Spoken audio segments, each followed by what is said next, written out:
नमस्कार, वंदे मातरम। मैं हूं श्यामगिरी। आप देख रहे हैं हमारा चैनल मुद्दा भारत का। मुद्दा भारत का यानी मुद्दा आपका। मुद्दा है महाराष्ट्र की राजनीति खबरों का। महाराष्ट्र की राजनीतिक खबरों की बात करूं तो महाराष्ट्र में इस समय भुजबल जी और पवार साहब के बीच में काफ़ी कुछ चल रहा है। चुनाव की प्रक्रिया को लेके, चुनाव के बाद क्या हो सकता है उसको लेके, तो इसी पर हम बात चर्चा करेंगे। हमारे सहयोगी जानेंगे कि भुजबल और पवार साहब के बीच में जो चल रहा है वो अंदर की खबरें क्या है।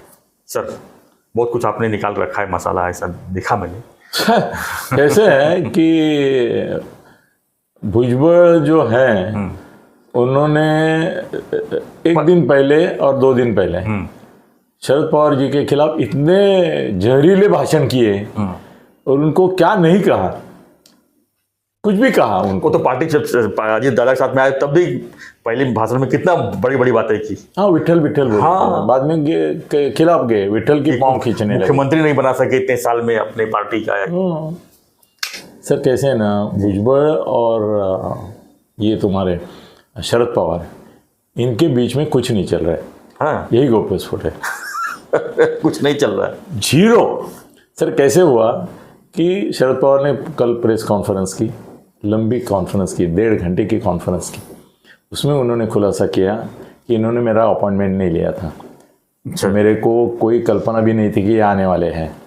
ये आए और बैठ गए तो मैं सोया था, तो मुझे जगाने के लिए कोई आए, बोले भुजबल साहब आए। तो बोले कब आए, मुझे मालूम नहीं, मेरी तबीयत ठीक नहीं है, मैं आराम कर रहा हूँ।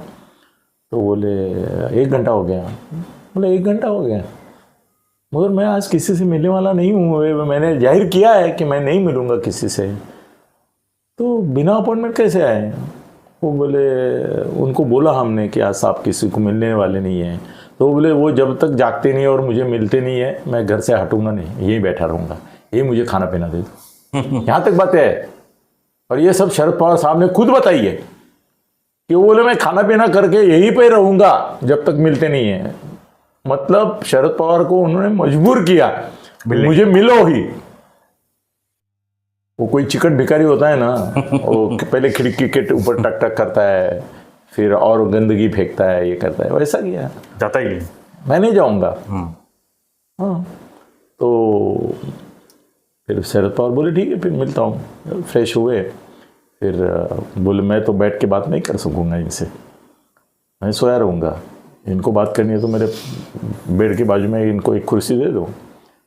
वो सोए रहे मतलब अड़वे रहे, और भुजबल वहाँ बैठे। तो बोले भुजबल उनको बोले कि भाई अब ये ओबीसी और ये जो है मराठा, वो संघर्ष रास्ते पे हो रहा है, एक दूसरे के ऊपर बहिष्कार चल रहा है। बड़ी गंभीर स्थिति महाराष्ट्र में है। तो शरद पवार ने, ये सब शरद पवार ने खुद बोला है प्रेस कॉन्फ्रेंस में। तो हमने और कल चर्चा भी की। छगन भुजबल ने वो मानने के लिए, वो बोले कि आपने ये झगड़ा लगाया, हमारा क्या संबंध है?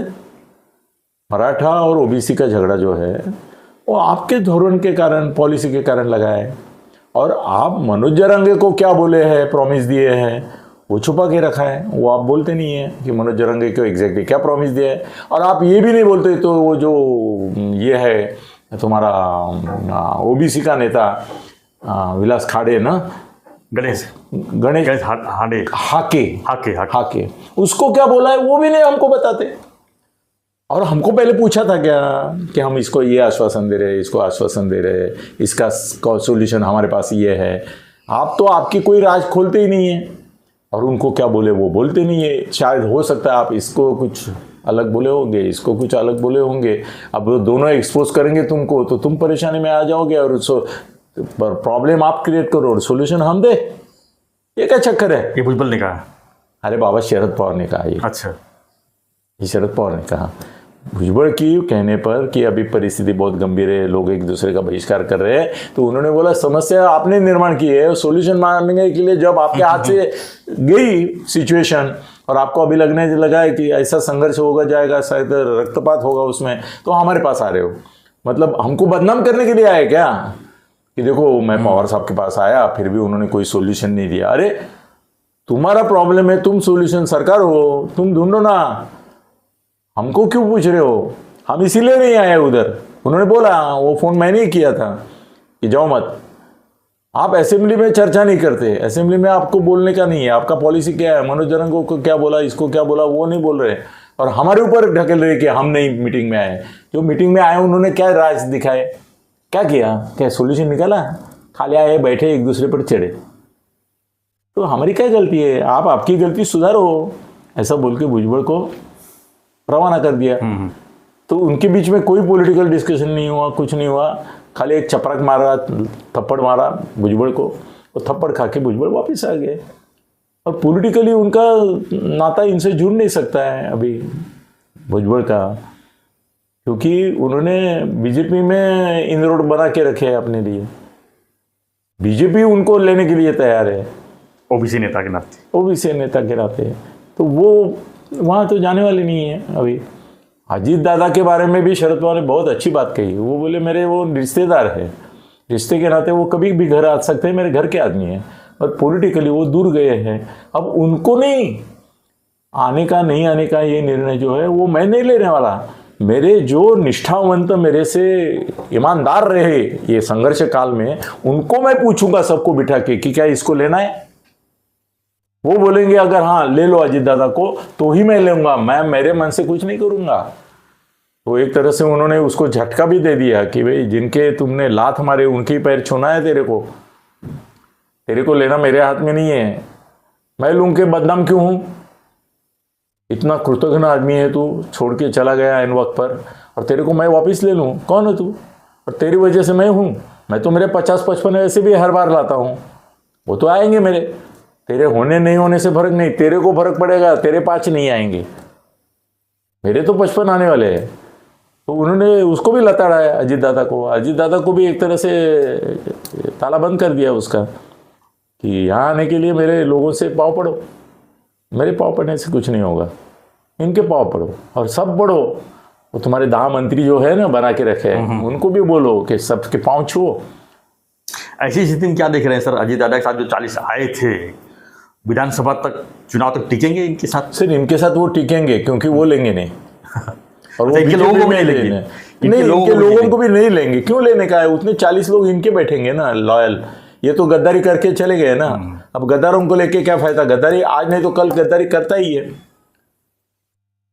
सर पानीपत के जब युद्ध हुआ तब अहमद शाह अब्दाली जो था, शायद नाम गलत होगा, उसको पकड़ा इन्होंने पहले पानीपत 2 बार हुआ मराठों के साथ, और शिंदे और होळकर सरदार थे, उन्होंने उसको पकड़ा। तो शिंदे या होळकर में से एक दूसरे को बोला कि साला इसकी गर्दन उड़ा देते हैं, फिर से लफड़ा ही नहीं होगा।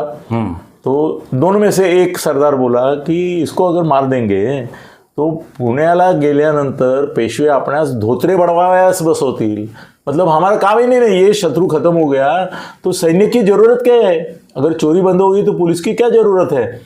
तो बोले ये जिंदा रखो, इसके डर से कम शिंदे होळकर को वो कीमत देंगे, सैन्य देंगे, अपना मुल्क जो दिया है वो कायम रखेंगे। जिस दिन ये मर गया पेशवे के सामने, पेशवे भी हरामी है, वो भी बोलेंगे अभी मेरे को शत्रु ही नहीं है, मैं तो हो गया अकेला, मारेंगे, उसको जिंदा छोड़ दिया। फिर बाद में ऐसा हुआ कि दूसरे पानीपत में उसने ही पूरे पानीपत में शिंदे होळकर के साथ पेशवे भी खत्म कर दी, सजा भाव से लेके। तो गद्दार ही होता है सर, गद्दार ही होता है।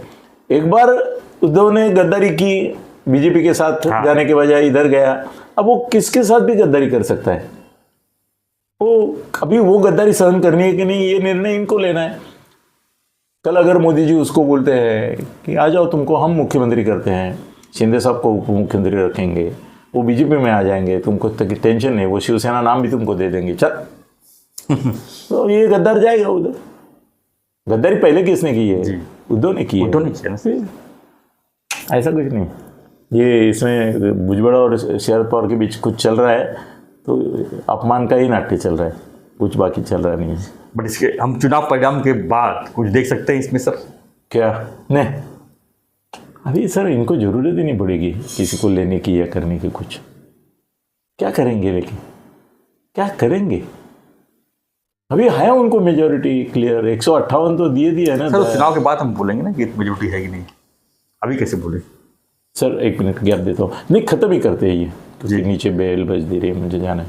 ठीक है। ठीक है, एनीवे हमारा चर्चा ये था कि भुजबल साहब और साहब के बीच क्या चल रहा है, क्या राजनीतिक रिश्ते हो रहे हैं, क्योंकि चुनाव के पहले और चुनाव के बाद भी बहुत कुछ होने वाला है महाराष्ट्र में। तो आपकी क्या प्रतिक्रिया है इस पर, हमें कमेंट बॉक्स लिखिए। आप बने रहिए हमारे ऐसी खबरों और में। भुजबल और पवार के बीच में कुछ चल नहीं रहा है, यही मेरा निष्कर्ष है। चलो, धन्यवाद। जय हिंद, जय महाराज, जय श्री राम।